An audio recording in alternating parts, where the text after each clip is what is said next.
salaamullaahi calaykum daawadayaal kusoo dhawaada warwixii dalka dibadiisa iyo gudihiisaba naga soo gaaray.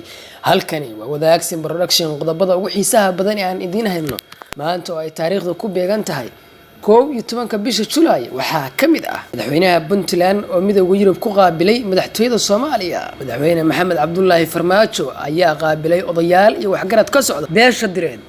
Dowladda Federaalka Soomaaliya oo bilowday qorshe cajiib ah oo la xiriira amniga wadada Maka al-Mukarrama. daawadayaal intaasi waxay ahaayeen qodobada wararka ugu doorka roon. haatana ku soo dhawaada isagii oo fidsan.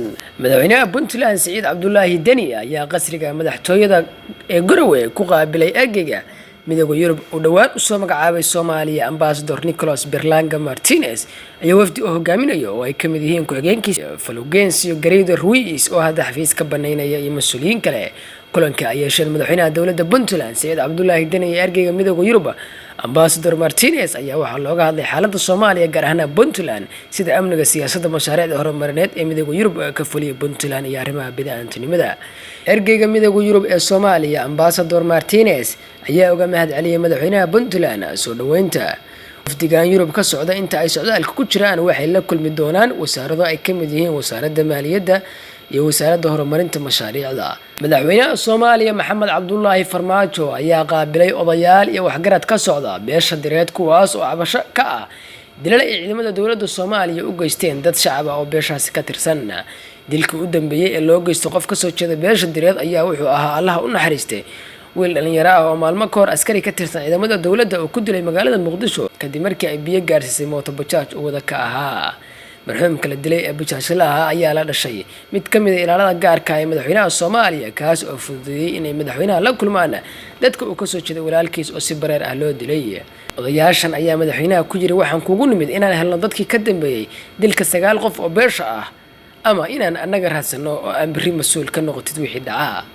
inta badan dilalka ay ciidamada dowladda Soomaaliya ka fulinayaan Muqdisho ayaa waxaa jira wax tilaabo ah oo laga qaado waxaana jira walaac ay qabaan qaar ka mid ah dadka Muqdisho. dowladda Federaalka Soomaaliya ayaa waxay bilowday dhismaha tabeelooyin ka samaysan dhagaxaan shub ah oo laga taagayo inta badan isgoys wadada Maka al-Mukarrama ee magaalada Muqdisho kuwaasi oo la sheegay in lagu xiriyo kaamirooyin casri ah oo ka qayb qaata sugidda ammaanka Muqdisho. kaamirooyinkan ayaa lagu xiriyaa dhammaan isgoysyada Maka al-Mukarrama iyo sidoo kale dhammaan raanaboodka wadada Maka al-Mukarrama ee loogu talagalay inay ku kala wareegaan gaadiidka isticmaalaya wadadaasi laga xiro kaamirooyinka. sidoo kalena waa goobaha ugu badan oo ay ka kulmaan shacabka Muqdisho iyadoo xilliyada dambe ee maalintii iyo habeenadii ay dadweyne badan soo buux dhaafiyaan maqaayado ku yaala hareeraha wadadaasi. daawadayaal qodob aan kaga soo tagnay warka faahfaahintiisa waxaa kamid ah dowladda Puntland oo jawaab cara leh ka bixisay safarada khayre ee awoodda ku dhisnaa. dowladda Puntland ayaa ka hadashay socdaalkii shalay uu ra'iisul wasaare Khayre ku tagay qaybta waqooyi ee magaalada Gaalkacyo isagoo aan fasax ka qaadan maamulkaasi. sida ay ogaatay shabakada Wadaagsin socdaalka ayaa waxaa ka dhashay khilaaf iyo kala qaybsanaan Puntland dhexdeeda ah kadib markii madaxweynaha Puntland uu ku go'aan saaray inuu ra'iisul wasaaruhu booqdo waqooyiga Gaalkacyo.